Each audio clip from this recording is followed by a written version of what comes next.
नमस्कार, मैं रंजन शर्मा। नामांकन के बाद सभी दलों के प्रत्याशी द्वारा लगातार अपने अपने विधानसभा क्षेत्र में जनसंपर्क अभियान चलाया जा रहा है और इसी बीच सज्जन मिश्रा जी हैं जो जनसुराज पार्टी के उम्मीदवार हैं और लगातार क्षेत्र में जनसंपर्क अभियान चला रहे हैं। सर, क्या कहेंगे? बहुत बड़ी चुनौती है, आपकी पार्टी नई है। पार्टी नहीं है, उसमें चुनौती की तो कोई बात नहीं। पार्टी चुनाव लड़ती है, कार्यकर्ता चुनाव लड़ता है। पार्टी नई कैसे है? 3-4 साल से प्रशांत किशोर जी इतना गांव घूम गए हैं, हर गांव में जाके वहाँ की समस्या का, वहाँ का जो कठिनाई है उसका वो अध्ययन किया है, इसके बाद पार्टी बनाया है। और 3 साल से यह पार्टी सबसे अधिक, किसी भी पार्टी से सबसे अधिक मेहनत की है यह पार्टी ने, और जनता के बीच तक आज जनसुराज का जो चर्चा है वह एक बदलाव का आंधी का रूप ले लिया। बिल्कुल, क्या कहेंगे? सारंजन में आपसे किन पार्टी के द्वारा मुकाबला हो रहा है? आमने सामने कौन है आपसे आमने सामने? जनसुराज का यहाँ राष्ट्रीय जनता दल से सीधा मुकाबला होगा। किन पार्टी से मुकाबला होना? राष्ट्रीय जनता दल। राष्ट्रीय जनता दल बताए तो राष्ट्रीय जनता दल से। जो यहाँ के स्थानीय विधायक विजय कुमार चौधरी जी है, वो लड़ाई से बाहर है क्या? पिछले बार का परिणाम याद है आपको?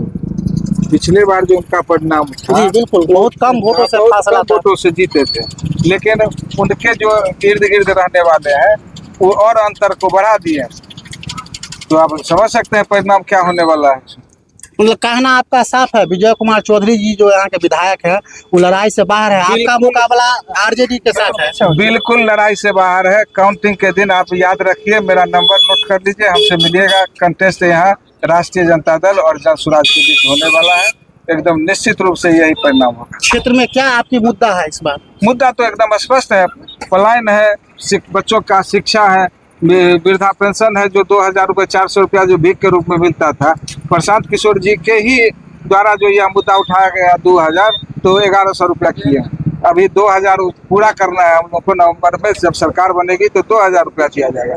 मनरेगा से कृषि को जोड़ के मुफ्त में किसानों को मजदूर की व्यवस्था, जो 100 दिन का गारंटी है उसकी व्यवस्था, और इसके बाद 4% ब्याज पर महिलाओं के लिए सरकारी गारंटी पर ऋण की सुविधा, जो आज समूह को 10,000 रुपया दिए है, लगता है जैसे मुफ्त दिया है। 12% ब्याज दर पर दिया गया है उन महिलाओं को। उनको प्रशांत किशोर जी द्वारा जो घोषणा की गई है कि चुनाव के बाद सरकार बनेगी, ये सब दिया जाएगा जनता को, कितना प्रतिशत लागू होगा? उसका तो रजिस्ट्रेशन करके गारंटी कार्ड बना दिए हैं। लेकिन विपक्ष द्वारा तो कहा जा रहा है ये 10 रुपया लेके जो कार्ड बनाया जा रहा है ये तो जुमला है। जुमला है। आप पत्रकार है, इसका भी इतना पता नहीं कर सके अभी तक वो 10 रुपया किस चीज का था। तो हमको ताजुब लगता है पारिवारिक लाभ कार्ड है। पारिवारिक लाभ कार्ड सरकार बनी नहीं और 10 रुपया लिया जा रहा है, ऐसा आरोप लगा। नहीं मालूम है ना आपको? आपको पहले मालूम करके तब बाइट लेना चाहिए। नहीं बताइए, आप ही बताइए। बता तो रहे, आप आरोप लगा दिए। नहीं, हम नहीं आरोप, विपक्ष द्वारा आरोप लगाया जा रहा है सरकार बनी नहीं। एक भी विपक्ष का कोई आरोप नहीं लगाया। अगर ऑथराइज कोई भी दल का हो, प्रवक्ता बोला हो, वह 10 रुपया सदस्यता शुल्क है, और उनके द्वारा अगर उनकी इच्छा होगी तब परिवार कार्ड जो बना है, उसका विजुअल है मेरे पास, उसमें कहा जा रहा है, हमने मोहनपुर में उसका जो है सो बाइट लिया था, कहा जा रहा है कि पारिवारिक लाभ कार्ड बनाया जा रहा है, जो कि सरकार बनने के बाद इसको परिवार में लाभ मिलेगा। तो बिल्कुल 20,000 रुपया प्रति माह। आप कैसे कर रहे हैं? ये जो है सदस्यता नहीं, आप कहाँ से कहाँ डाइवर्ट हो गए। हम कहते हैं आप कहे 10 रुपया लेके बनाया जा रहा है, बिल्कुल गलत बोल रहे हैं। 10 रुपया सदस्यता शुल्क है, वो भी इच्छा अगर आपको है तो आप सदस्य बन सकते हैं। पारिवारिक लाभ कार्ड जो है सो बिल्कुल मुफ्त बनाया गया है, 1 नया पैसा उसमें नहीं लिया गया है, और बजाबते आधार कार्ड से लिंक करके रजिस्ट्रेशन किया गया है। सरकार बनने पर काम नहीं करने पर आप जो है सो इस पर आपत्ति कर सकते हैं, जैसे हमारे साथ धोखा हुआ है। इसीलिए किसी पार्टी ने पारिवारिक लाभ कार्ड बनाने में कभी कोई जैसे किया, कोई उसका विरोध करने का कोई मुंह भी नहीं खुला किसी का। बिल्कुल, क्या लगता है सर इस बार परिवर्तन होगा? परिवर्तन तो निश्चित है। जनता का जो उमंग उत्साह लग रहा है उससे तो स्पष्ट लग रहा है कि इस बार परिवर्तन होना चाहिए। क्या कहेंगे आप लोग, इस बार परिवर्तन होगा? हमारी जीत एकदम 100 में 100%।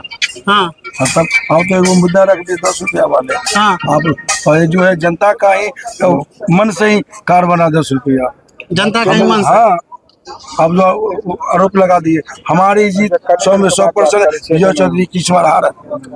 मैंने 100% हम नहीं हारेंगे तो हम अपनी गांव छोड़ देंगे। संजल मिश्रा जी को सारंजन से कितने वोटों से जिता रहे हैं? वोटों से जीत रहे, 100 में 100% जीत रहे हैं। आप आने वाली 3-4 दिन के बाद देखिएगा हमारी माहौल कैसे चल रही है, आपको पता चल। किस प्रकार का माहौल है सारंजन में? सरांगे पूछिए मत, वो तो जनता से पता कर सकते हैं। हम तो कहेंगे हमारे कहने साहब नहीं मानिएगा, लेकिन भीतर से जो जनता नहीं बात करती है उसके दिल में भी बचा हुआ है, चाहे विद्यार्थी हो या बाहर का लेबर आया हुआ, और जो मोबाइल देखते हैं उनके हर एक के दिल में बचा हुआ है जन स्वराज। इस बार सत्ता परिवर्तन होना है और अगला आदमी का विदाई होना है। आज बिल नवीन जी क्या कहेंगे, किस तरह का माहौल है इस बार सारंजन में? ऐसे भी परिवर्तन है, लोग 15 साल देखे हैं और प्रशांत जी का मैनिफेस्टो विजन जो है अन्य पार्टी के पास ऐसा विजन नहीं है, और बिहार के युवा इसी लेकर चाह रहे हैं। आप अभी जाइए कोई भी स्टेशन पर जाइए दूसरे राज्य में तो सभी आने के लिए चाह रहे हैं। पूछिएगा किसको वोट दिएगा तो जन स्वराज को वोट दीजिए, तो खुद समझ लिए परिवर्तन लोग चाह रहे हैं। होना भी चाहिए, परिवर्तन होने से एक विकास ऐसा नहीं है जो विकास है, कोई भी सरकार आएगी तो निरंतर विकास एक प्रक्रिया, तो विकास होगा। ऐसा नहीं है जब कोई नया सरकार आएगा तो विकास नहीं होगा, कोई भी सरकार आएगा तो विकास होगा, ये निरंतर प्रक्रिया चलते रहती है। इसे लेकर परिवर्तन होगा और परिवर्तन होना भी जरूरी है बिहार के हित में और युवा के हित में, लोगों के हित में।